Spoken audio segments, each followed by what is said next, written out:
Tudo bem, pessoal? Dr. Matheus. Sempre que a gente prescreve algum medicamento para os pacientes, uma pergunta que a gente acaba recebendo é: o que esse remédio pode me fazer, pode causar defeito adverso? A gente vai conversar um pouquinho sobre o liraglutide, que é a substância presente tanto no Victoza, que é a apresentação para tratamento do diabetes, quanto no Saxenda, que é a apresentação para tratamento da obesidade. O liraglutide, os principais efeitos adversos desse medicamento são no trato gastrointestinal, tá? E o principal efeito de todos é náusea. Por que ele causa náusea? Ele interfere no trânsito gástrico, ou seja, a peristalse do estômago, o esvaziamento gástrico fica um pouco mais lento, e isso pode causar, náusea, porque a estase gástrica, o alimento mais tempo parado no estômago, pode dar um pouco de náusea. Além da náusea, outros efeitos que podem acontecer é vômito, alguns pacientes vomitam, e também pode ter alteração no trânsito intestinal, então sensação de distensão, diarreia ou constipação. Esses efeitos são os efeitos mais comuns. De cada 10 pacientes que usam essa classe de medicamento, pelo menos 4 ou 5 vai apresentar algum desses efeitos adversos, tá? Qual outro efeito adverso comum? Alguns pacientes podem ter reação no lugar da aplicação, tá? Às vezes é uma urticária, às vezes é uma manchinha vermelha. Sempre que isso acontece, é importante avisar o endocrinologista: aconteceu alguma lesãozinha na pele no local da aplicação. Aí o médico vai avaliar e vai ver se há necessidade de modificar a técnica, ver se o paciente está aplicando de forma apropriada, se precisa fazer um rodízio ou, em alguns casos, também substituir ou suspender a medicação, tá? Mais um efeito adverso comum nos pacientes que têm diagnóstico de diabetes e usam outros medicamentos, especialmente as sulfonilureias, glibenclamida, gliclazida, glimepirida ou insulina, pode aumentar o risco de ter hipoglicemia, a glicose baixar demais, tá? Então, o paciente com diabetes que usa o Victoza, quando associado a esses medicamentos que eu falei, existe um maior risco de hipoglicemia.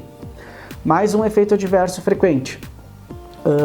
O liraglutide, ele pode aumentar um pouquinho a frequência cardíaca, em torno de uns 10 batimentos por minuto. Na maioria das pessoas isso não muda nada, mas em algumas pessoas que às vezes a frequência cardíaca já é um pouquinho mais acelerada, em torno de 90, 100, o aumento desses 10 batimentos em média por minuto, em algumas pessoas pode dar a percepção de palpitação, o coração bater mais acelerado, é um efeito adverso que pode acontecer.